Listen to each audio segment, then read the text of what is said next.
Most people don't lose their future because they make one terrible mistake. They lose it because they drive past someone who needed one small act of kindness. The rain came down in long silver sheets across the Tulane Highway outside Ashford, Montana, turning the fading evening light into a blur of gray and gold. Headlights streaked past like hurried promises, each vehicle splashing through puddles without slowing, without looking, without wondering who might still be standing on the shoulder. Ethan Walker tightened his grip on the steering wheel of his aging Ford F-150, the heater humming softly against the chill that always settled into the valley after sunset. It had been another 12-hour day at Walker Auto Repair, another day of worn-out engines, overdue bills, and customers apologizing that they could only pay part of what they owed. None of it surprised him anymore. Life had become a careful balance of fixing what was broken while quietly accepting that some things could never be repaired. His thoughts drifted toward home, where 8-year-old Emily was probably sitting at the kitchen table coloring beside a bowl of tomato soup, waiting for her dad to walk through the front door like she always did. Then he saw the old sedan.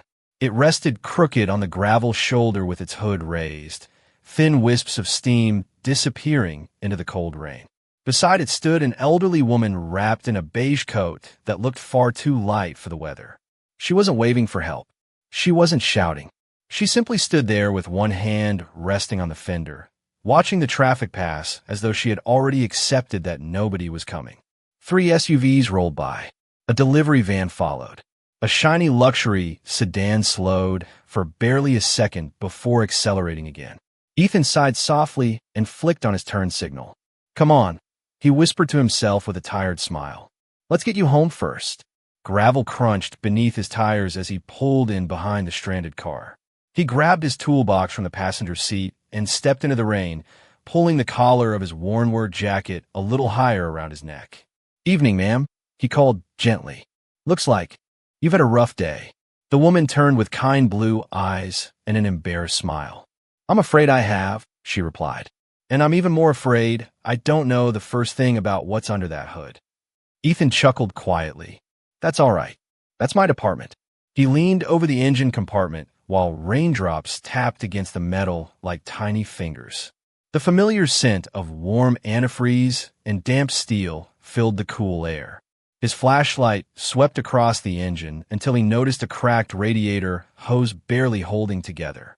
"Well," he said, "there's your problem." "Is it expensive?" the woman asked almost apologetically. Ethan looked at her for a long second before smiling. "Not tonight."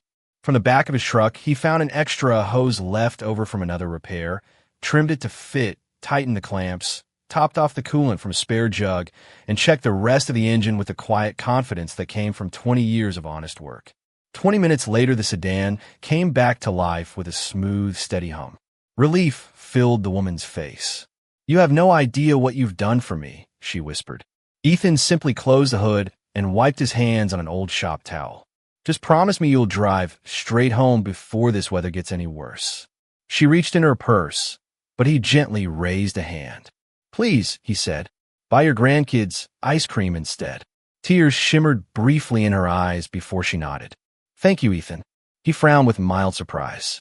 "I don't remember telling you my name." The woman only smiled, climbed in her car, and drove away through the rain. Ethan watched the taillights disappear into the darkness, never noticing the black SUV parked nearly half a mile away with its lights off, or the quiet figure inside, lowering a pair of binoculars.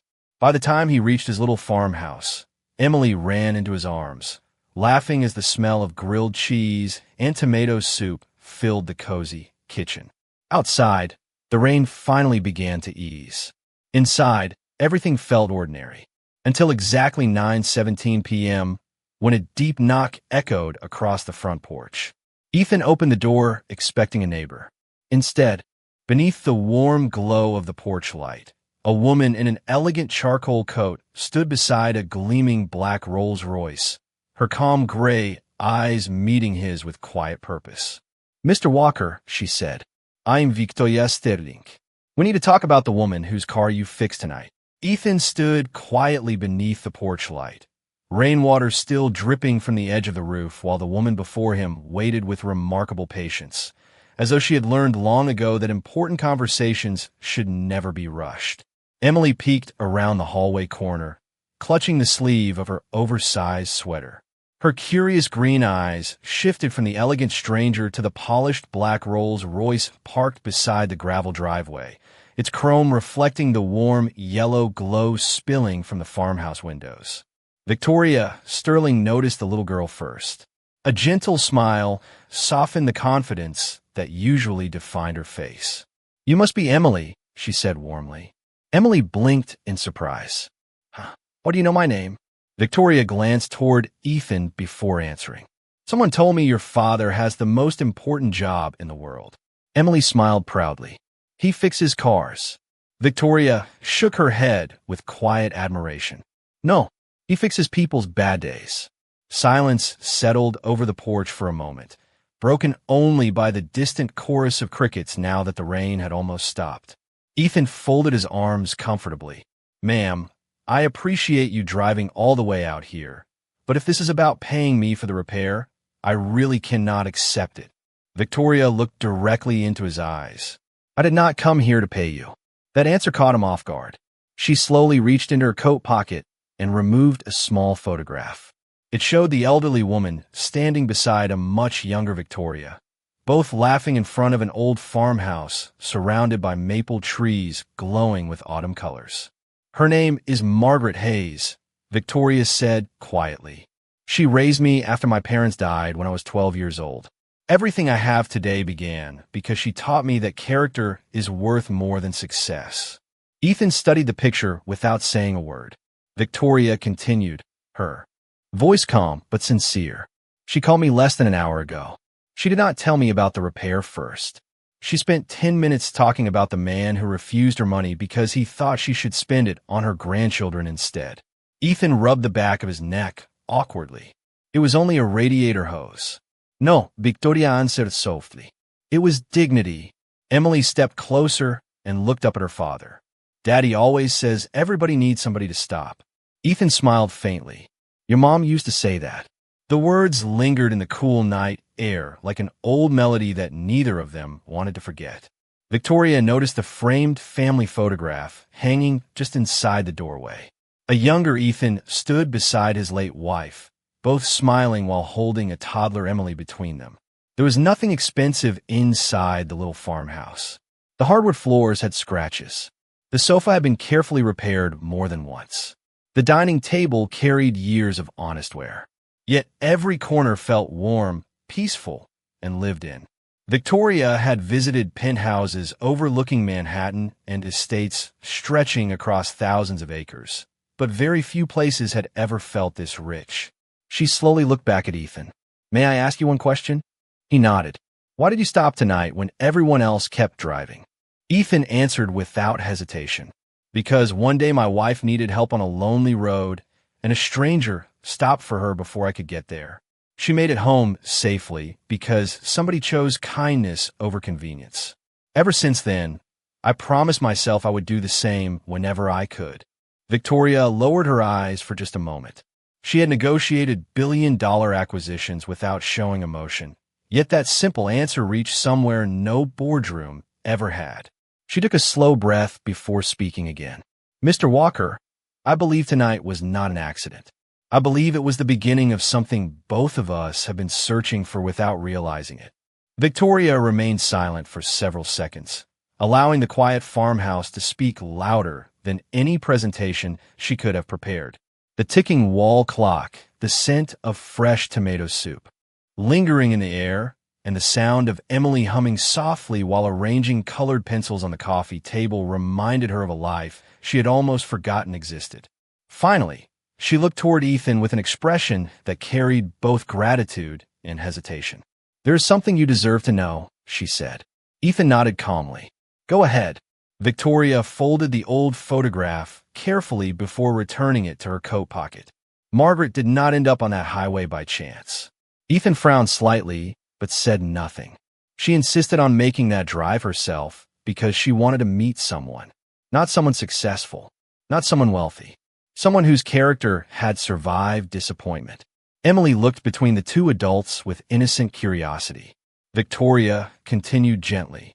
For nearly 3 years, Margaret has encouraged me to slow down.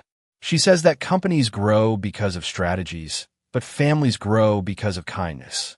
I always believed I understood what she meant. Tonight I realized I did not. Ethan leaned against the doorway, his weathered hands resting comfortably inside his jacket pockets. "You're saying the broken car was planned?" Victoria gave a slow nod. The radiator hose had already reached the end of its life, but Margaret refused to replace it. She believed it would fail somewhere along the highway. She simply wanted to see who would stop. Ethan let out a quiet breath, somewhere between surprise and amusement. That is certainly one way to meet people.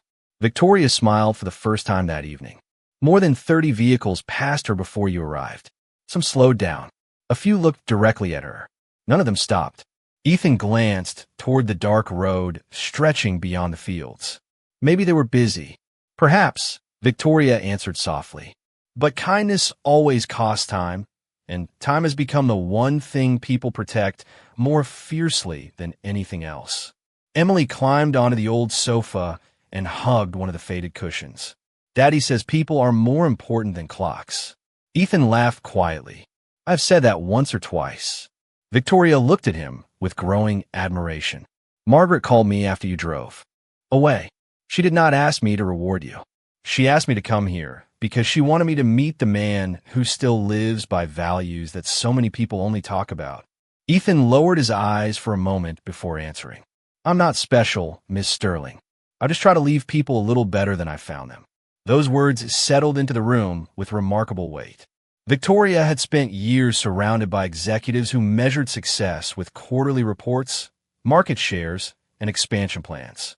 Yet none of those conversations had ever sounded as complete as that single sentence.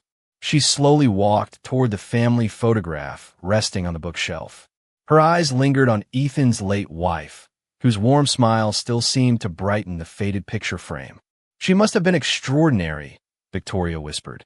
Ethan smiled with quiet affection. "She believed every stranger was carrying a story you could not see. She reminded me that respect should never depend on someone's bank account." Victoria turned back toward him. "Margaret said almost those exact words tonight." Outside, the clouds finally drifted apart, revealing a sky filled with brilliant stars above the peaceful Montana Valley. The silence felt different now. It was no longer the silence of strangers meeting for the first time. It was the silence that appears when two lives begin moving toward the same destination without either of them realizing how completely everything is about to change. The following morning arrived wrapped in pale golden sunlight that spilled gently across the rolling Montana fields, washing away every trace of the previous night's storm. Ethan unlocked the weathered doors of Walker Auto Repair just before 7 o'clock. The familiar scent of motor oil, old pine shelves, and fresh coffee greeting him like an old friend. The little garage was quiet except for the distant chirping of sparrows nesting beneath the roofline and the soft hum of fluorescent lights flickering awake one by one. He rolled up the front door, tied on his faded work apron, and reached automatically for the first repair order waiting on his desk. Life, he reminded himself, always moved forward one customer at a time. By 8 o'clock, the parking lot had begun to fill. A retired rancher needed new brake pads. A young schoolteacher had a dead battery. A delivery driver apologized for arriving early because he had another 100 miles to cover before lunch. Ethan treated every conversation the same way, listening before speaking, smiling before calculating the bill. Across town, however, the morning unfolded very differently. The top floor of Sterling Automotive Group overlooked downtown Denver through walls of polished glass. Executives gathered around a 20-foot conference table covered with reports, financial projections, and expansion plans. Victoria listened as department heads discussed profits, acquisitions, and quarterly performance. Yet her attention wandered back to a small farmhouse nearly 600 miles away. She remembered the scratches on the wooden dining table, the faded family photograph, and the quiet certainty in Ethan's voice when he had said that people mattered more than convenience. None of her reports contained numbers capable of measuring that kind of wealth. One executive cleared his throat. "Miss Sterling, the Montana acquisition is ready for your signature." She looked down at the folder placed before her. Inside was a proposal to purchase dozens of independent repair shops across 3 states, including one modest garage listed near the bottom of the file. Volca Auto Repair. The consultant continued confidently. Most owners will sell immediately. The smaller businesses cannot compete much longer. Victoria closed the folder without signing it. The room fell unusually still. "Has anyone actually visited these shops?" she asked. Several puzzled faces exchanged uncertain glances. "The financial analysis was completed remotely," one manager replied. "Victoria nodded slowly. "Then our analysis is incomplete." Meanwhile, Ethan wiped grease from his hands as an elderly customer struggled to count bills from an old leather wallet. Before the man could apologize, Ethan quietly removed one of the repair charges from the invoice. "You are all set," he said with a warm smile. "But I have not paid enough," the man replied. Ethan simply shrugged. "Then next time you see someone who needs a little help, you can pay me back by helping them instead." The old man's eyes filled with gratitude before he drove away. Standing unnoticed across the street, Margaret Hayes watched everything from a nearby cafe window while stirring a cup of tea that had long since gone cold. She smiled to herself before placing a brief phone call. "He did it again," she whispered. Victoria smiled before Margaret even finished speaking. "I know," she answered softly. "I had a feeling he would." Margaret looked out through the cafe window toward the little garage where Ethan had already moved on to another customer without expecting praise, recognition, or reward. "The remarkable thing," she said quietly, "is that he has no idea anyone is watching." Victoria stood and walked toward the enormous office windows overlooking the city skyline. Far below, thousands of people hurried through another busy workday, each carrying dreams, deadlines, and destinations of their own. Yet somewhere beyond those distant mountains, one humble mechanic continued changing lives one quiet conversation at a time, completely unaware that the biggest decision of Victoria Sterling's career was no longer about expanding her company. It was about understanding the extraordinary man who had never once tried to impress her. 3 days passed, and the rhythm of Ethan Walker's life never changed. Before sunrise, he packed Emily's lunch, braided her long brown hair the way she liked, and walked her to the old yellow school bus that stopped at the end of the gravel road every weekday morning. "Have a good day, sweetheart," he said with his familiar smile. Emily hugged him tightly before climbing the steps. "You too, Daddy. Do not work too hard." Ethan laughed softly. "I will do my best." The bus disappeared over the hill, leaving behind only a cloud of dust glowing beneath the morning sun. Within minutes, he was back at Walker Auto Repair, where another line of customers already waited outside the garage. A young mother needed her minivan repaired before the weekend soccer tournament. A retired firefighter wanted his pickup inspected before visiting. His grandchildren. Ethan greeted each person by name whenever he could remember it, believing respect always began with something as simple as making another person feel seen.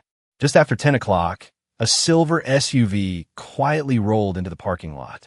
It was clean but ordinary enough that nobody paid attention as Victoria Sterling stepped out wearing blue jeans, a simple navy sweater, and a baseball cap that concealed both her face and the identity recognized by countless business magazines. She had come alone, leaving behind assistants, security teams, and chauffeurs for the first time in years. She wanted to meet Ethan's world without announcing her own. Ethan looked up from beneath the hood of a pickup truck and smiled politely. "Good morning. What seems to be the problem?" Victoria handed him a set of keys. "There is a strange sound near the front suspension whenever I drive over uneven roads." Ethan nodded. "I can take a look. It might take about 30 minutes. "That is fine," she replied. While Ethan worked, Victoria sat quietly on an old wooden bench outside the office. She watched neighbors stop by simply to say hello. One customer dropped off homemade apple pie as a thank you for a repair completed months earlier.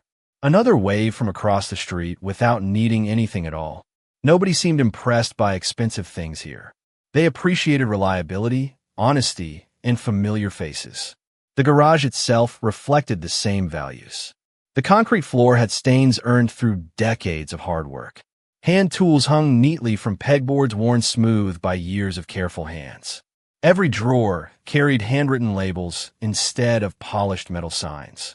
Nothing looked luxurious, yet everything had its place. After 25 minutes, Ethan returned, carrying a small rubber bushing in his hand. "Here is your problem," he explained. "It has started to crack. Fortunately, replacing it is simple." "Victoria Smaid, how much do I owe you?" Ethan studied the invoice for a moment before crossing out one of the labor charges. "Just the cost of the part." Victoria looked surprised. "What?" Ethan shrugged with his usual calm. "Because it took less time than I expected. And charging you more would not be fair." She looked directly at him. Most businesses would have charged the full estimate." Ethan handed back her keys with an easy smile. "Maybe that is why people keep coming back here instead." Victoria thanked him, climbed into the SUV, and slowly drove away. She did not notice Margaret watching from a nearby diner window with a knowing smile. Ethan did not notice either. He simply waved goodbye before turning toward the next customer waiting patiently beside the service bay. As Victoria reached the highway, she glanced at the receipt resting on the passenger seat. At the bottom, beneath the total amount, Ethan had written a short message in blue ink. It read, "Drive safely. Someone is always waiting for you to come home." She held the paper a little tighter, realizing that for the second time in less than a week, the quiet mechanic from Montana had given her something infinitely more valuable than a repaired vehicle. That evening, the Montana sky glowed with shades of amber and deep blue as Ethan closed the garage a little earlier than usual, wiping the last traces of grease from his hands before locking the front door. The cool breeze carried the scent of fresh-cut hay across the valley, and for the first time all week, the parking lot stood empty. He climbed into his old pickup and smiled quietly when he noticed a drawing taped to the dashboard.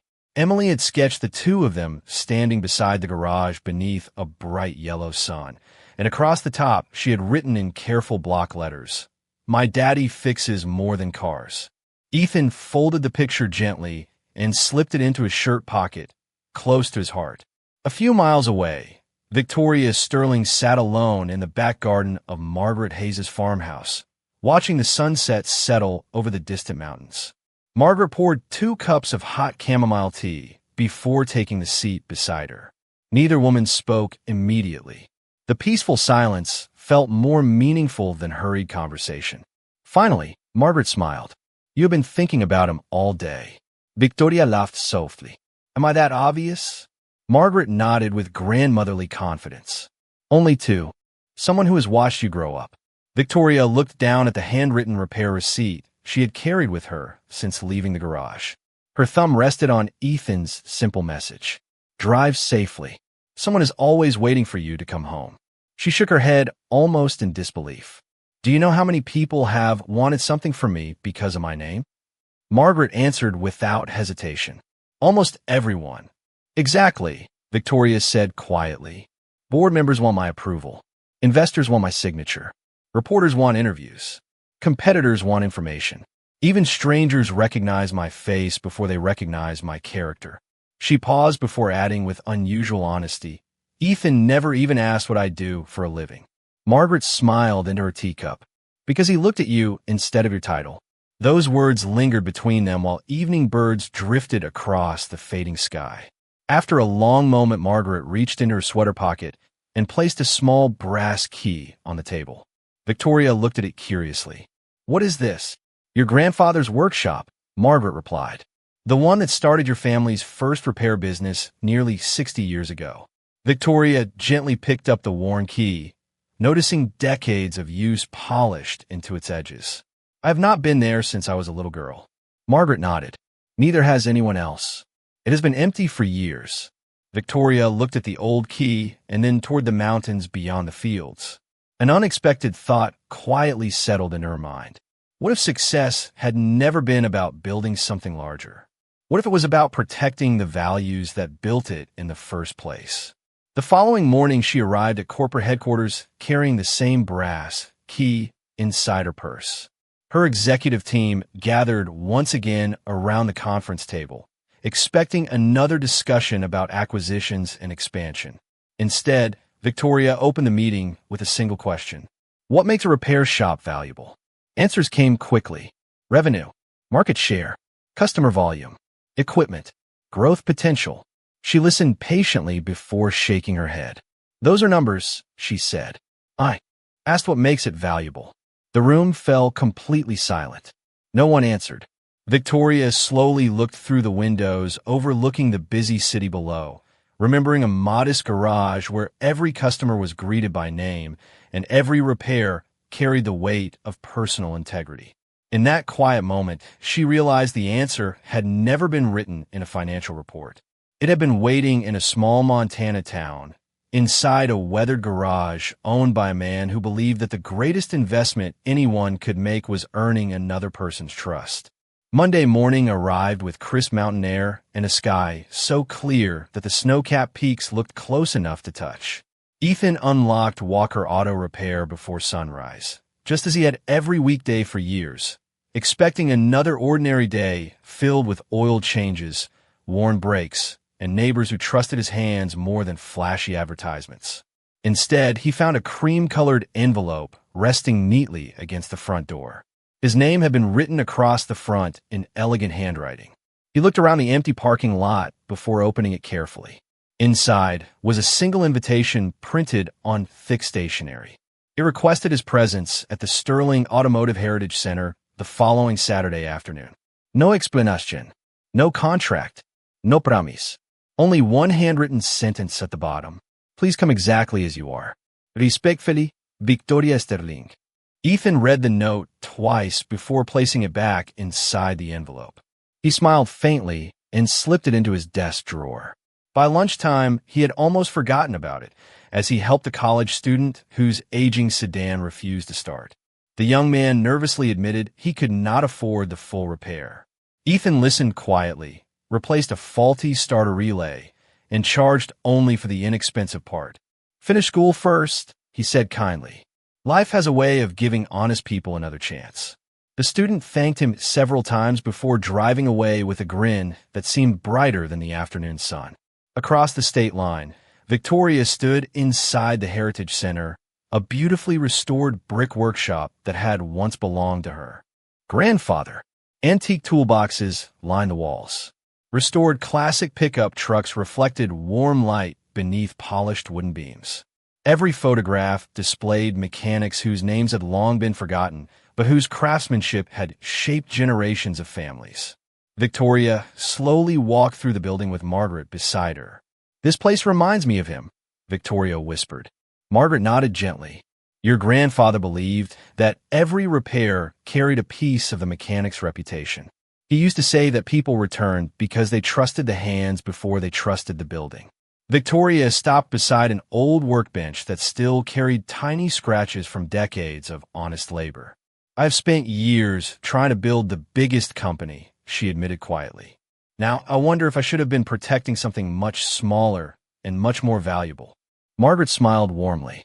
Sometimes success grows so loudly that wisdom has to whisper before we finally hear it. Later that afternoon, Victoria met with her executive team once again. They expected charts, projections, and acquisition schedules. Instead, she placed Ethan's repair receipt in the center of the conference table. Several executives exchanged puzzled looks. One of them finally asked, "Is this the new pricing model?" Victoria shook her head. "No, this is the culture we have forgotten." She pointed toward the handwritten message at the bottom of the receipt. Drive safely. Someone is always waiting for you to come home. The room remained silent. No software can generate sincerity, Victoria continued. No marketing campaign can replace trust. We have invested millions improving technology, yet we have almost stopped investing in character. As the meeting ended, one senior executive approached her privately. Are you planning to offer Mr. Walker a position in the company? Victoria looked through the tall windows toward the afternoon skyline before answering with quiet certainty. No, I am planning to offer him something much more important than a job. Hundreds of miles away, Ethan locked his garage for the evening and walked toward his old pickup without realizing that the invitation resting inside his desk was not leading him toward a business opportunity. It was leading him toward a decision that would quietly change not only his own future, but the future of an entire company built on values that had almost been forgotten. Saturday arrived beneath a brilliant blue Montana sky, and Ethan polished his old pickup before driving toward the Sterling Automotive Heritage Center, with Emily sitting beside him, her excitement filling the cab with cheerful questions. "Do you think they have race cars?" she asked. Ethan smiled as he kept his eyes on the winding highway. "Maybe a few old classics." Emily grinned. "Can I take pictures?" "If they let us, absolutely."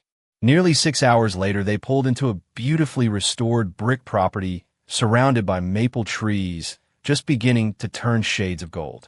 Vintage trucks, carefully restored muscle cars, and antique service stations stood like quiet reminders of another generation. Ethan looked around with genuine appreciation. "Whoever built this place really loved honest work," he said softly. Before they could reach the entrance, Victoria Sterling walked across the courtyard to greet them, dressed not in an expensive business suit, but in a simple cream-colored sweater, dark jeans, and comfortable boots. Emily waved immediately. Miss Victoria." Victoria smiled warmly and knelt to Emily's height. "I'm so happy you came." She handed the little girl a small camera with an instant photo printer attached. "I thought you might enjoy being today's official photographer." Emily's eyes grew wide with delight. "Really, Victoria Nadif. Every great story deserves someone to remember it." As Emily happily wandered through the courtyard, taking pictures of antique vehicles, Victoria invited Ethan inside the old workshop. Sunlight streamed through tall windows, illuminating rows of carefully preserved tools that had once belonged to her grandfather. Every wrench, every hammer, and every wooden workbench carried the quiet dignity of decades spent serving hard-working families. Ethan slowly ran his fingers across the smooth edge of an old oak workbench. "These marks were earned," he said almost to himself. "Victoria Nadif. My grandfather believed tools should tell stories." She paused before looking directly at Ethan. He also believed a mechanic's greatest product was trust. Ethan smiled. "I think he would have been someone I enjoyed knowing." Victoria led him toward the center of the workshop, where a faded black and white photograph rested beneath protective glass. It showed her grandfather standing beside the very first repair shop he had opened after returning home from military service. "Everything my company has become started right here," she said quietly. "Over the years, we expanded across the country. We improved technology, increased profits, and opened hundreds of locations." Her voice softened. "Somewhere along the way, we became so busy growing that we almost forgot why this business existed in the first place." Ethan remained silent, allowing her words the respect they deserved. After a long moment, she opened a wooden presentation case resting on the old workbench. Inside was a single brass key, polished until it reflected the afternoon light. Ethan immediately recognized it as the same key Margaret had once shown Victoria. "This unlocks the original workshop behind this building," Victoria explained. "I've decided to restore it exactly as my grandfather left it." She gently picked up the key before offering it to Ethan. "I want you to lead that restoration." Ethan looked at the key, but made no move to take it. "Miss Sterling," he said carefully, "if this is charity because I helped Margaret, I cannot accept it."